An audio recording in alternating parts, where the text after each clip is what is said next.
এখনো অবধি আমরা 48 ঘন্টা সময় দিচ্ছি। 48 ঘন্টার সময়ের মধ্যে আপনি যদি গ্রেফতার না করেন যাদের যাদের নাম করলাম এবং যারা আমার কার্যকর্তাদের মেরেছে, তাহলে আমরা বৃহত্তর আন্দোলনে নামবো। দিদি, পুলিশের সামনে তো লাঠি সোটা নিয়ে মারছিলেন, পুলিশ কোথাও তো দেখলাম কর্মীদের আপনাদের বাধা সেটা দেখতে পেলাম, কি বলবেন আপনি? এই রানীগঞ্জের কি নাম, বিবেক বাবু না বিকাশ বাবু? বিকাশ বাবুকে কি বলবেন? ইনি তো একজন মানে কি বলবো, থানার আইসি।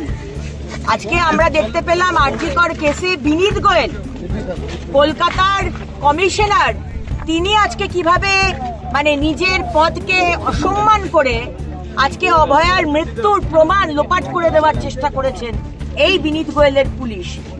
তাই মমতা বন্দ্যোপাধ্যায়ের পুলিশ যে শুধু চটি চাটা পুলিশ আর শুধু মুখ্যমন্ত্রী তুষ্টিকরণের রাজনীতি করে যাওয়া পুলিশ, এটা বাংলার মানুষেরা জানতে বাকি নেই। আমাদের কার্যক্রম আমরা শুরু করব।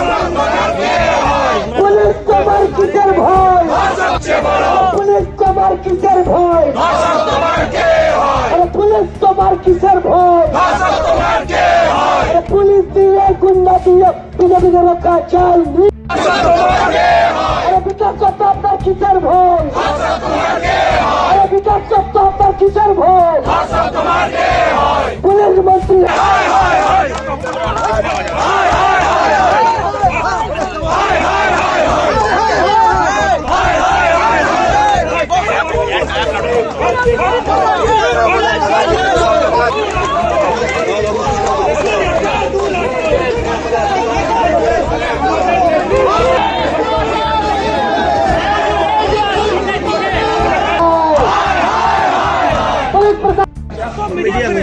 মিডিয়া তো যারা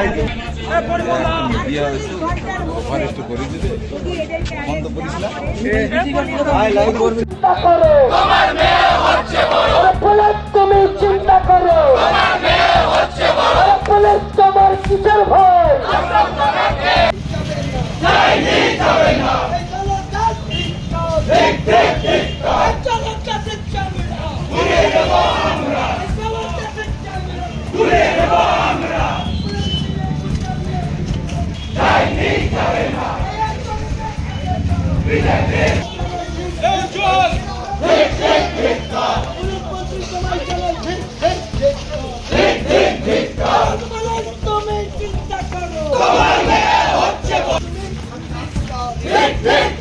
থানার সামনে এখানে এসেছি।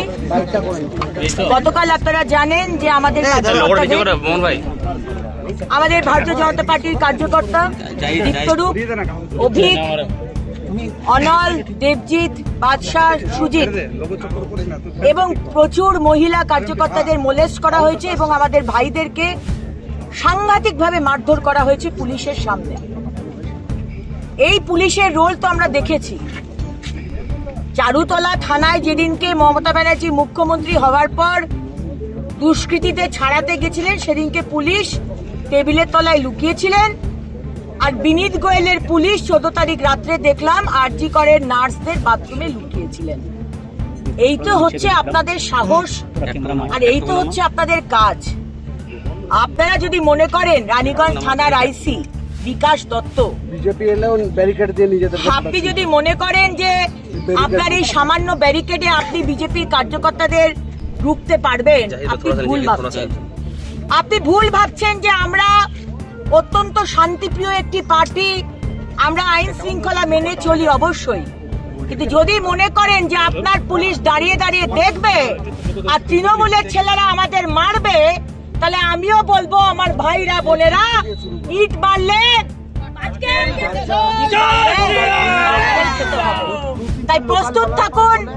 যারা যারা কালকে ছিলেন, এখানকার বড় চেয়ারম্যান কি নাম, শেখ শাহজাদা, আমাদের রূপেশ, কাউন্সিলর রূপেশ যাদব, দেবনারায়ণ, আরেকজনকার নাম বলি বাপি চক্রবর্তী, আপনাদের নেতৃত্বে আপনারা একটি দায়িত্বে রয়েছেন। আপনাদের নেতৃত্বে এই ধরনের আক্রমণ হবে, এটা অত্যন্ত লজ্জার। সুতরাং দেখুন, আমি এটাই বলবো, অবশ্য আলাদা করে কিছু বলার নেই, কারণ মুখ্যমন্ত্রী কালকে সমস্ত তৃণমূলের কর্মীদের বলেছেন যে ফোঁস করতে। উনি প্ররোচনা দিচ্ছেন, উনি বলছেন, উনি ইনস্টিগেট করছেন যে এবার তোমাদের ফোঁস করতে হবে। আজকে মুখ্যমন্ত্রী বলছেন বাংলায় যদি কিছু হয় তাহলে আমি আসাম, উত্তরপ্রদেশ, উড়িষ্যা, বিহারে আগুন জ্বালিয়ে দেবো। আমি বলবো কেন্দ্র সরকারকে, মাননীয় প্রধানমন্ত্রী নরেন্দ্র মোদীজিকে, যে আজকে একজন সাংবিধানিক পদ, সংবিধানকে হাতে রেখে যে শপথ নেয়, সেই মুখ্যমন্ত্রী আজকে বলছেন ভারতবর্ষের অন্য রাজ্যে আগুন জ্বালিয়ে দেবেন। এনাকে গ্রেপ্তার করে ইউএপিএ মামলা দেওয়া হোক। ইনি দেশদ্রোহীর কাজ করছেন, এই কথাগুলো দেশদ্রোহী। এই আগুন জ্বালিয়ে দেওয়া, ভারতবর্ষের বিভিন্ন জায়গায় আগুন জ্বালিয়ে দেব, এই কথাটা দেশদ্রোহীরা বলে। মমতা ব্যানার্জি, আপনি কি দেশদ্রোহী?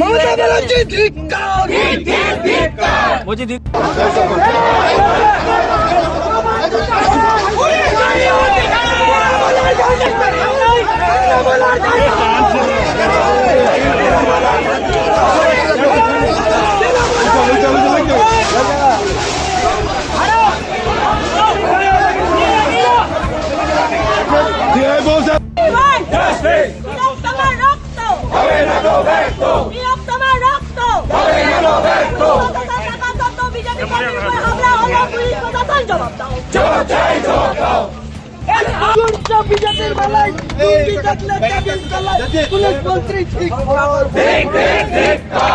শিক্ষা, বিজেপির বেলায় লুঙ্গি দেখলে টেবিল তলায় পুলিশ মন্ত্রী জেনে গেছে জনতা, জেনে গেছে জনতা।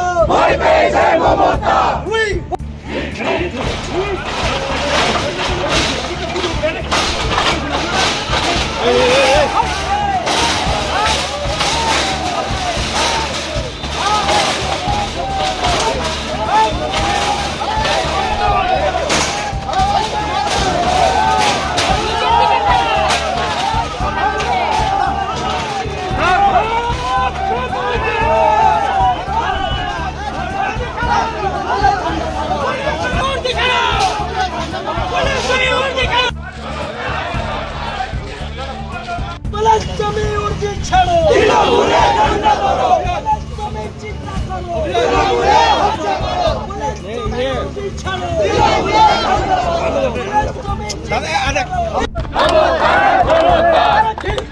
বিজেপির বেলায় লুঙ্গি দেখলে টেবিল তলায় পুলিশ মন্ত্রী ঠিক।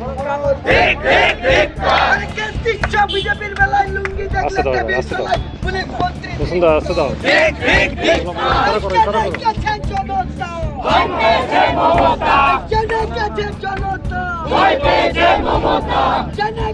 জনতা। We want justice.